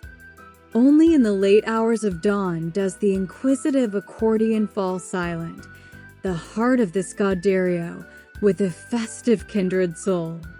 And wrapping himself in his palla, he praised the name of his beloved, partner in his destiny, a mission entrusted by God. And as soon as day breaks, he bids farewell to the gauchada, fading into the horizon. He follows on his ride. With longing, his heart beats out of rhythm. He then disguises it in a whistle, a song from the past. Let us join our voices, and together let us sing. Raise it across the whole land.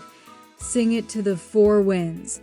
The living legend of the lands of Rio Grande, the beloved land, together with Gilne Bertessi, in chorus with the gauchada. Tribute from the friend and partner Gilne Bertessi to his old father, Audiobook, 2010. Beginning another page of this book. That moon. That moon makes me remember my daughter. That moon makes me remember my daughter. Happiness often makes happy those who are detached, who often find themselves so, and do not see that they are happy with everyone, and with all that they have they are not happy, because they see more than those who see everything. Whoever in this world finds time to dream of being a poet, even without anyone noticing their thoughts are heard by only a few, they will only be heard far away from there. That moon makes me remember my daughter. That moon makes me remember my daughter.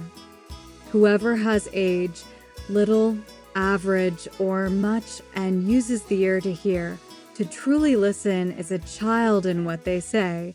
In the way they speak, the good poet speaks little, yet says much.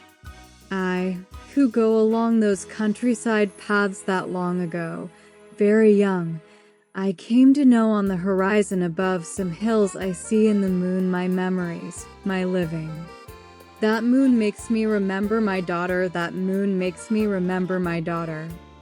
Who long ago or not so long left home and children aside in that struggle, in the reason for their own existence, I know that when they look at the moon on the horizon in that moment, they wish to have them all there. Therefore I, who today cross over the mountain range lost in love and dreams, just like you I remember my daughter, someone else, and the boy, and looking at the moon, I go on singing, sadly, like this. That moon makes me remember my daughter, that moon makes me remember my daughter. That moon makes me remember my daughter, that moon makes me remember my daughter. I composed this refrain in homage to my little daughter Sibylla, when one day, on one of my many visits to Fazenda Bertussi, in the Rinco of Malata, in Craiova, I was observing the moon. 2012. Beginning another page of this book. Outpouring. I called my companion to unburden my sorrows and tell him of my life there in front of my dwelling below, the old fig tree, the place that saw me born after I moved back here and found more pleasure in life. And between one mate and another, I keep rolling the corncob cigarette. After a sip of cachaca, I complain of the little money, yet I settle for my health and the place where I live. I go on telling him, as I see it, what has been happening to me. My friend, I don't know if it is time or the age I now have that I've been going through, which brings me days of long ago good memories, or not so good. Of all that I went through, the good ones bring smiles, the others wound the heart. Sorrows have piled up, they came from I don't know where, they were in my past, where memory hides, they are invading my days, taking away my peace. I am losing my calm, life has turned into a plot. My old missteps that for a long time had been forgotten, like clouds they returned, and because of them I have suffered. Is this where one pays for what we once did? It can only be that I am losing my joy. I fear the days of long ago when I was a young lad, that my son may go through them and come to lose his peace. I have been losing sleep, it is turning into a nightmare. My past is coming back, taking away my calm. That is why, my companion, I called you here today. I have no one to speak to, only you can hear me. Say something to me that may bring me back calm. Tell me this is normal to comfort my soul. Some are strong, others weaker, thus we carry on with life. Some complain, others do not of their suffering life. But looking you straight in the face, speaking of such matters, your silence tells me that you live a life the same. Much calm is needed, much care is required to deal with the sorrows, the matters of our past. They surface from nothing, but to make up for them, memories. Let us then seek in the past our childlike soul. Your silence comforts me, even knowing that you suffer, for I thought myself alone. I forgot the hardships of my brothers throughout the world, of the pains of disillusion. Forgive me, my companion. Let us then change benches. I pulled the bench beneath the fig tree, gathered some sticks nearby, and, making a small fire, sat beside the friend who had always been there and who, at that moment, I was missing. I went on confiding to him what was rising from my soul. 2008. Beginning another page of this book. Rio do Pouso. On my old Rio do Pouso, where the cattle used to pass, between the bend in the road and the riverbank, much cattle was seen there, driven by the drovers who made a pasture of that empty corner. They would arrive at dusk, and there they'd halt the herd, more worn down than tired, hiding from the cold, between the road and the river, right in the middle of the cattle, so that the passing wind would be diverted from the herd. With the hands settled around the ground fire, a good chimarreo would go round, followed by fine cachaca. The calm night would roll on, and between one tale and another, an accordion, without fuss, would make the night feel short. The night was already far gone, yet no one even noticed. The hands, half dazed under the spell of the cursed drink, wanted little or nothing to remember the next day. The moment itself was what mattered to those men of the cattle drive. Along with the cattle, the mules carried on their backs, in panniers without fear, huge wheels of cheese, which on festive nights were used as benches while the accordion wept in the crackling of its riffs. All that cheese would go off to the city, sure to be bought for next to nothing, and the ones who ate from the trough were the ones who paid the price. With the money from the deal one could only patch the saddle.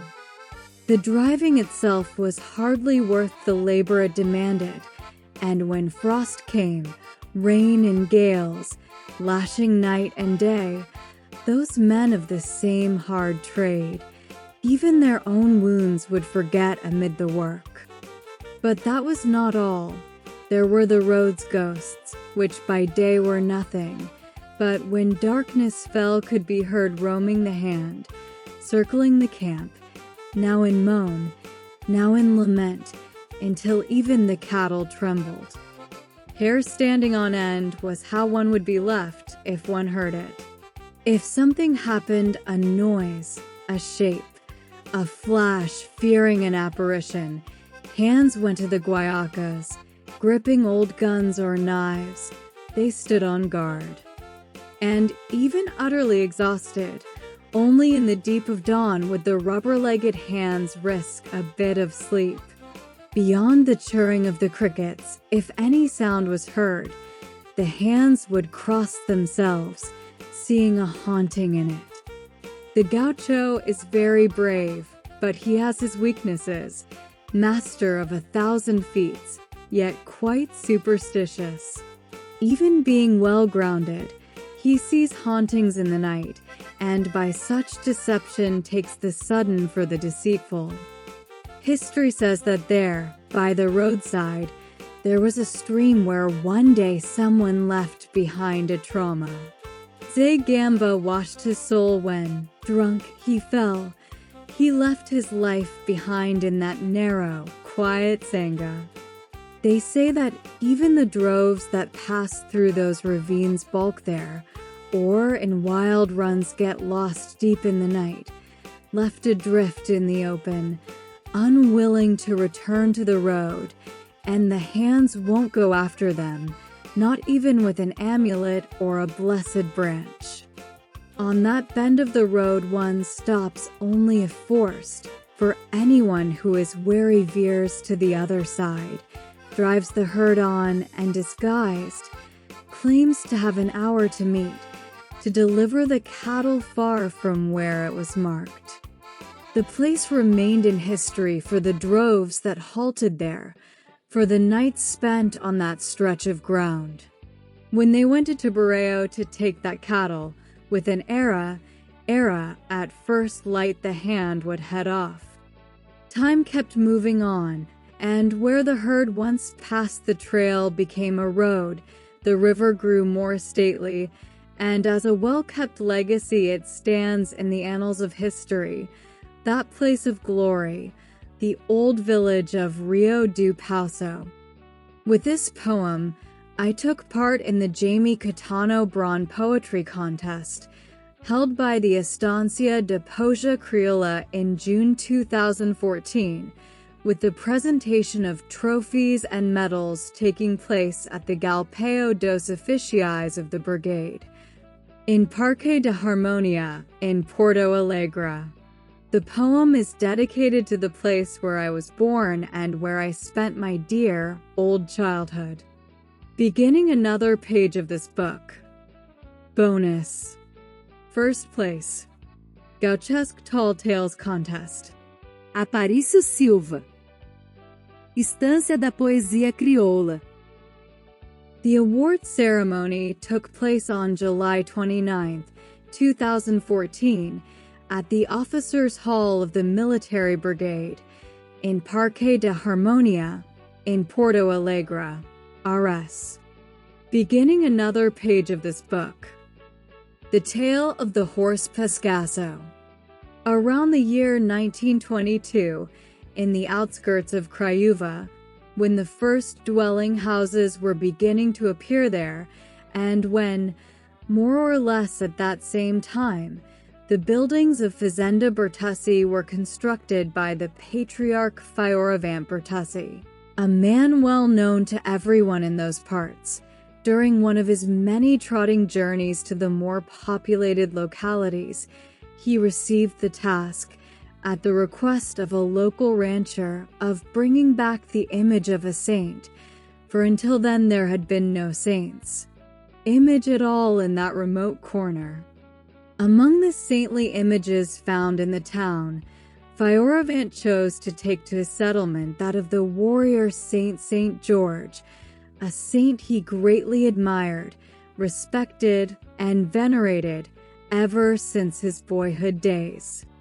In those regions, it was customary for drovers, in their wanderings with their droves, sometimes more than 1,500 mules, to pass through at night or, when they had less time, at least to stop there for a midday rest, taking advantage of the halt to negotiate the sale of some animals with a local merchant, one Alfredo Horn, well known for having a large and prosperous business, a mule breeding operation. Because many mule droves passed through there, mules being a widely used means of transport in those days, and added to that Alfredo Horn's breeding operation, the local folk in general began to call the place Malata on account of the saint's image. Saint George of the Malata, a name known by all and which has endured to this day. And it was also there in Malata, on one of those nights of bad weather, that, just as was customary among drovers on rainy nights, or on those of intense cold with frost, or even when the minuano wind whistled through the cracks of the walls more fiercely than usual, upon sighting a farmhouse, the drovers would promptly draw near. And one of them, as was the practice of the time to announce their arrival, would begin shouting from afar, "O de casa, O de casa." Shortly afterward, from the owner or from one of the hands, reply would be heard, "Come on into the shed, friend. Come by the fire to warm yourself, have a swallow of cachaca, a hot mate, and chat a bit with this friendly crew, the folks of this place." By chance or not, that night everyone was gathered in the shed of Fazenda Bertussi, where, as always, they were graced with the fine and traditional hospitality offered by the old Fioravant Bertussi, who in a short time had already made all the newcomers feel as if they were in their own homes. And, between one swallow of cachaca and another, the crackling of the barbecue, dripping fat onto the embers of the ground fire, the gourd from which the mate was served passed from hand to hand, while the weeping sound of a battered, somewhat grease-soaked accordion played by a ranch hand could be heard. Mingled with it were a hum of voices, chatter, shouts, and the usual galpeo bravado, which, with the hands stuffed with cachaca and good food, was hard to make out, but which from time to time would fall silent when a more serious conversation arose or when a storyteller called for attention. Then the din would stop at once, and all would listen intently. From early on the weather had turned rainy, and across the sky flashed the glare of a lightning bolt followed by the crash of thunder, ushering in a heavy downpour, with thick drops that seemed almost like hail as they struck the zinc roof of the shed. And so it was, as the saying goes in the backcountry, One thing leads to another. With the rain and the thunderclaps came a brief moment of silence. Taking advantage of the foul weather as his theme, from a dark corner of the shed, where a hand sat perched on a soap crate covered with a worn pelago, there began to be heard from his mouth, he being the oldest man on the ranch and known by the nickname Agapito, a tale related to rainy weather and to the flooding of the Rio das Antas, which, not many leagues away, wound its way through the ranch lands. He began by telling a tale that there once lived there a black old man, the son of a slave, whom everyone called by the name of Main Elena. The black man had always been a man of few words, answering only when asked something, and he worked right there for a rancher who had bought a large estancia in the surroundings of Malata and who had a good part of his lands watered by the waters of the Rio das Antas. As was known to all the local residents, when the rains lasted a long time in those parts, the river swelled with water and its banks advanced several fathoms on both sides. The waters, which before had been clean, transparent, and crystalline, on such occasions became quite muddy and turbid, leaving the enormous quantity of fish in its bed badly disoriented, driving them toward the banks and thus making them easy prey for those who were accustomed to torch fishing or to catching them by other means. For more than a week the rains gave no respite and fell copiously, making even Main Elena himself find it hard to go down to the far reaches of the pastures of his employer's ranch to take a look at the livestock. And there, among the many animals roaming free, was also his cherished bay horse, which he had raised since it was small and which he himself had christened with the name Pescaso. But finding no other way, between one brief lull and another he ventured out and, putting on his cloak and hat, set off toward the back of the ranch. After walking a long way, taking a shortcut that crossed a marsh and made things quite difficult, he nearly failed to get through it, for it was swollen full from the constant rain. At last he reached the slope of the Rio das Antas, which had advanced far up the bank, and from there he could see that all the cattle, despite the downpour, were well, and that nearby his beloved horse was grazing. Pescaso, upon seeing his familiar owner, at once lifted his head with a neigh and came trotting toward him. However, he stopped a few meters from the black man Main Elena and began to shake his head in a strange manner never before seen by his owner. Pescaso started neighing and, as he again swung his head from side to side, seeming even more to point toward the river waters, as if wanting him to head for the bank, appeared to be drawing his attention to something over in that direction. So many were Pescaso's neighs and head-shakings that Main Elena slowly made his way toward the river, and there, scarcely having arrived, still a little distance off, his surprise was great. Very near the bank, scattered across the ground over the green grass, on all sides lay an enormous quantity of fish, and, because the rain continued to fall in torrents, some of them were still alive. Astonished by the unexpected sight, Main Elena stood motionless for a few seconds, staring at all those fish strewn across the ground. Only after some time did he come to himself and remember to look from one side to the other in search of the fisherman, the foreman of that fine feat, but he noticed no sign there of the fellow's presence, and so resolved. He decided to search along the banks to see whether he might find a long line, a fish trap, or even a basket trap. He set off first along a good stretch upstream, and later returned searching downstream. Finding nothing, Maynalena went back to the spot where the fish lay scattered over the grass, and, as there were so many fish there, he decided to throw back into the river those that were still alive. The others that remained he gathered, taking a branch from a shrub that stood nearby, and with it he made a kambula.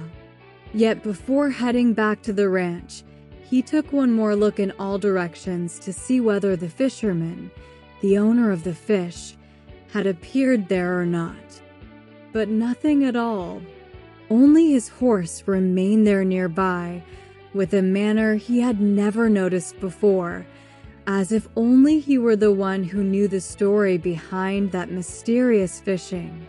Intrigued, and far more eager to unravel the mystery of the strange catch than to check on the livestock, early the next morning he returned there and, before doing anything else, went straight to the spot where he had found the fish scattered about. He passed by his horse Pescaso, who, upon seeing him, lifted his head and stood firmly where he was, as if waiting for his owner to reach the riverbank.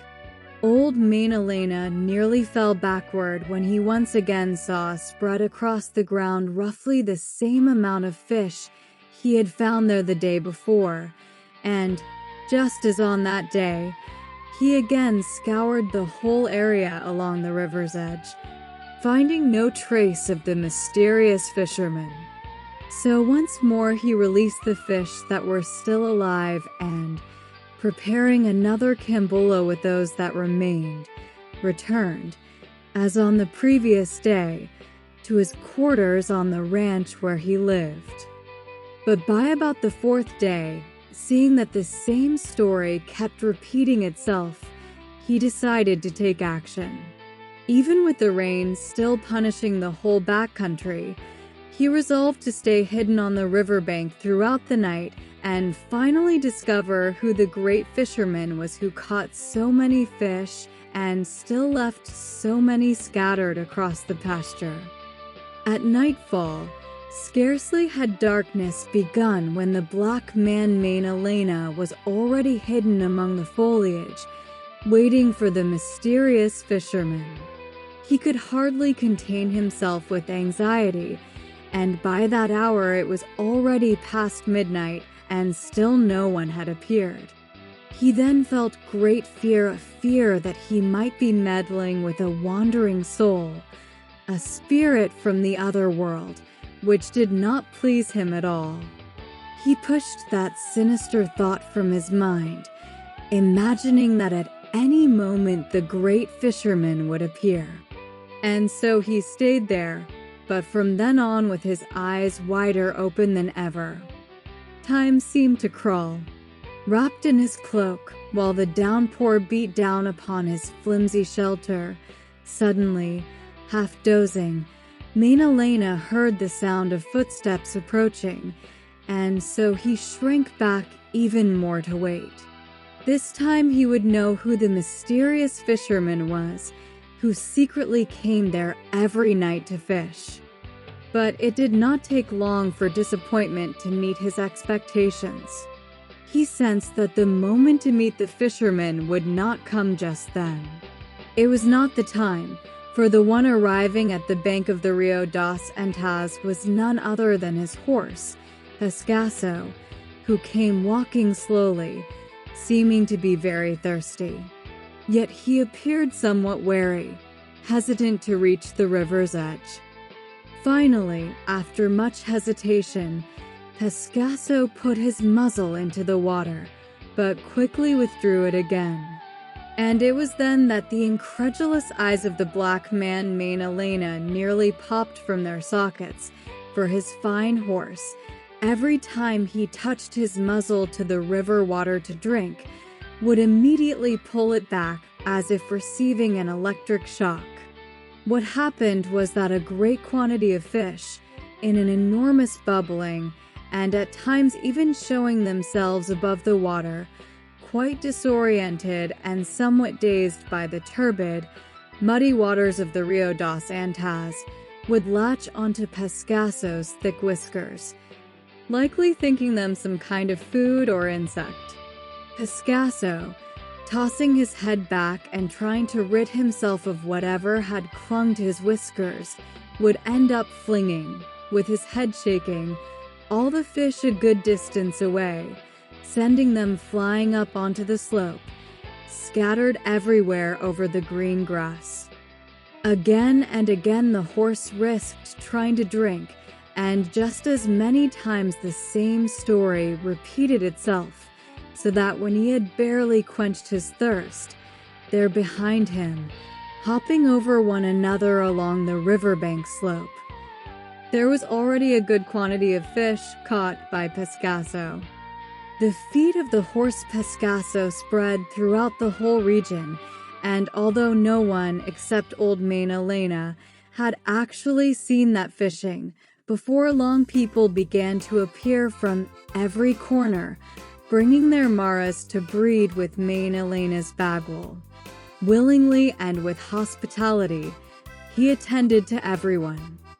As the hand Agapito, the teller of the tale, was bringing his narrative to an end, one of the drovers, very suspicious and who had never heard of the supposed event, challenged him. "And that bay horse? Does he still trot around these parts to prove that your story is true, Chi?" To which the other replied, "No, the good old horse Pescaso has been gone for quite some time now."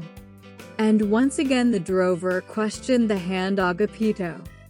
"If that horse Pescaso no longer exists, who can guarantee that this story is nothing more than a tall tale?"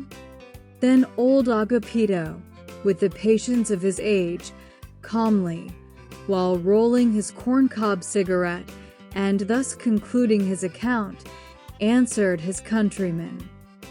"It's quite true, the horse Pescaso no longer exists.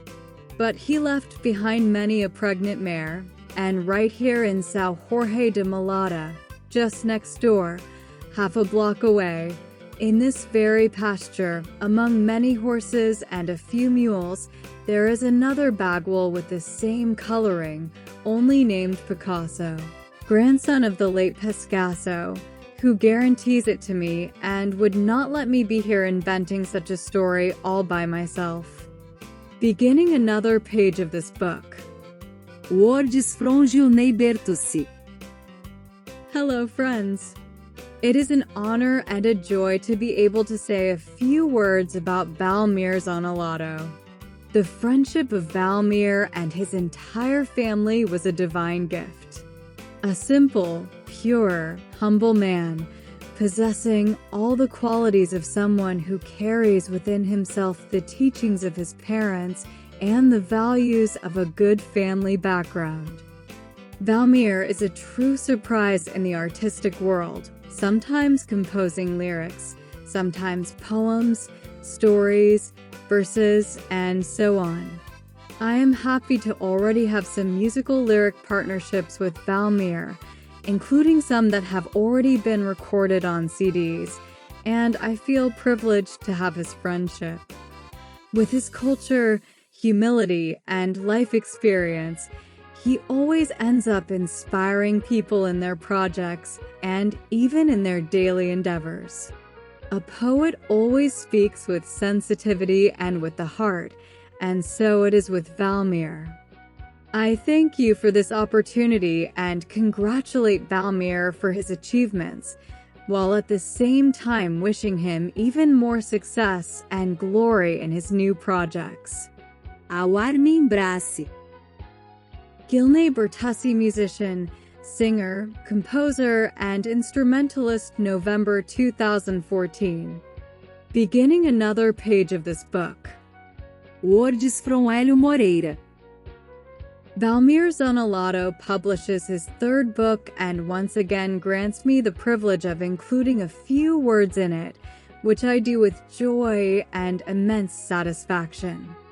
A writer, when carried away by the things of the soul, feels the need to express what his eyes have witnessed, whether wandering through the homeland or simply feeling the electric current of a sincere and healthy friendship. The mind searches for words that transform into sentences, whether varied in beautiful songs or in the mastery of poetry. The vibrations of mental forces seek, through frequency, to convey the beauties that spread. Gauchesque compositions and poems from Rio Grande do Sul. Valmir has long followed this journey, creating for himself another way of life. He preserves the personality of his traditions and rites on the pages of his story, his own passage in perfect harmony with the rest of humanity. His songs clearly speak of the feeling of passion he has for the prenda, young woman, or simply of showing how events happened, using the language of the countryside Gaucho. In the poet's face is reflected clear and pure serenity, while his songs exemplify manifestations of sensitivity grounded in respect and morality, the kind that moves men of goodwill. Poet and writer Elio Moreira. Beginning another page of this book. From the author.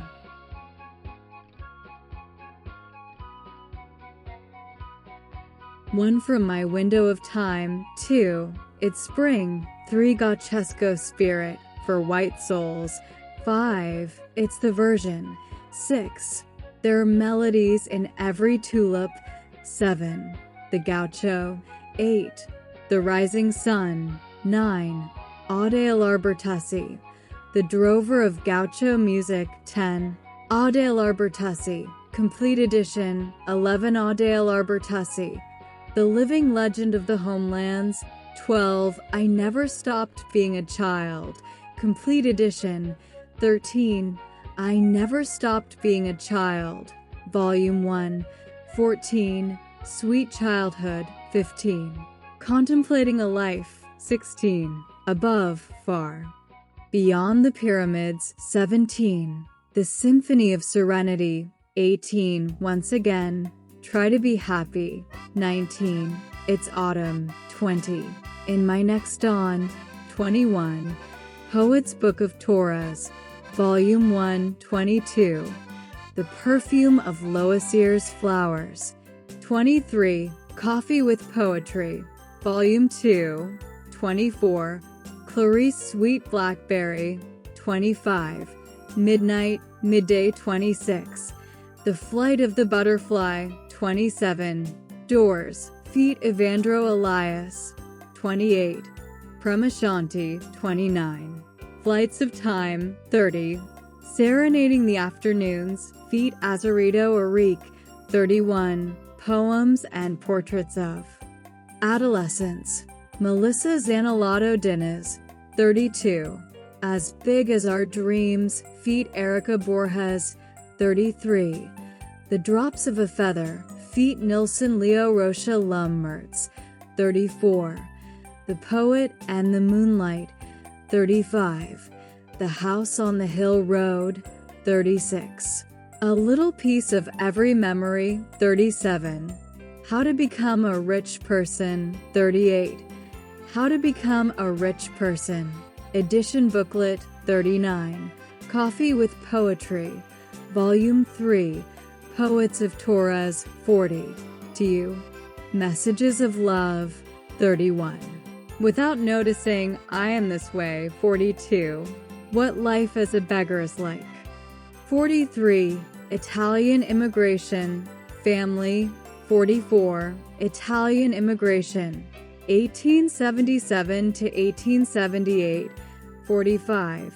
Decipher Me If You Can. 46. Enigma. Photos from the Second Dimension. 47. Daddy's Tales. 48. My Sweet Beloved Torahs. 49. Just Try to Live Life. 50.